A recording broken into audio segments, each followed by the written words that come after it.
name is Adam, and my life was never really mine. For as long as I could remember, my younger brother David was the shining star in our family. He was the one who got the best grades, played sports, and received constant praise from our parents. In comparison, I was the quieter one, the introverted bookworm who preferred to keep to himself.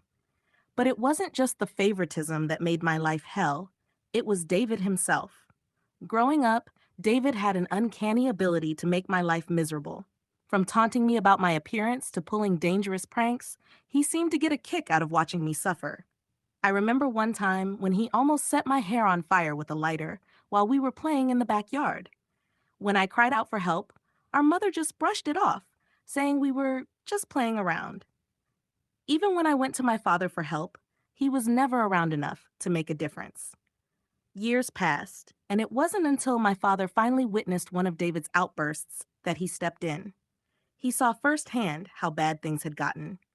To protect me, he enrolled me in MMA classes, hoping it would give me the confidence to stand up for myself. At first, it seemed like just another form of punishment, but over time, I gained the strength to push back. I found a way to defend myself, both physically and emotionally. I eventually left for university, far away from the toxic environment of home. That was when things started to turn around for me. I found a place where I could breathe, a place where I wasn't constantly being overshadowed by my brother. I met Karen during my second year of college. She was everything I wasn't: outgoing, confident, and full of life. We clicked instantly, and after some time, I proposed. But things weren't perfect. There were problems in our relationship, mainly her infidelity. Yet I stayed.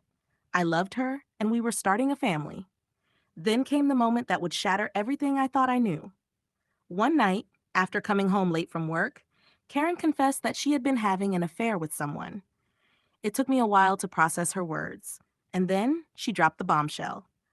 The affair was with none other than David, my younger brother, the same brother who had tormented me for years. But it didn't stop there. She also told me that our son might actually be his. I was numb. I didn't know what to think. A paternity test confirmed the truth. I left Karen, heartbroken and betrayed. I needed answers, so I went to my parents. I thought they would be as shocked as I was, but instead, their reaction was one of anger and disappointment. My father, furious with David, cut him off completely, emotionally, financially, and socially. He even changed his will, leaving everything to me. $2 million, the inheritance that David thought was his. I couldn't believe it. David, now completely destitute and without the support of our parents, came crawling to me for help.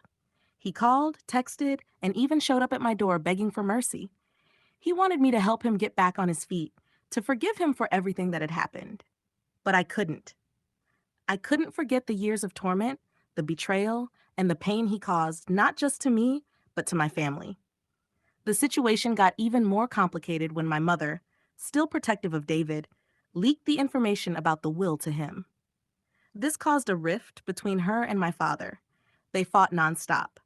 My father, feeling utterly betrayed by her loyalty to David, threatened to leave her if she didn't distance herself from him.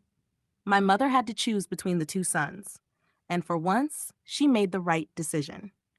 5 months later, things were slowly starting to fall into place for me. My relationship with my father improved. We started spending more time together, and I even received a promotion at work. I was in therapy, working through the trauma of my past, trying to rebuild my life. As for David, well, he's living with Karen and their son now. It's a struggle for them, though. David dropped out of college and can't seem to find a steady job. He's left with nothing, and I don't think he'll ever be able to fix what he's done. Me? I've moved on. I'm healing, focusing on my future, and making sure my son has the life he deserves. The past is behind me now, but it's a part of me that will always shape who I am. David can ask for help all he wants, but he'll never get it from me. Karma's already taken care of that.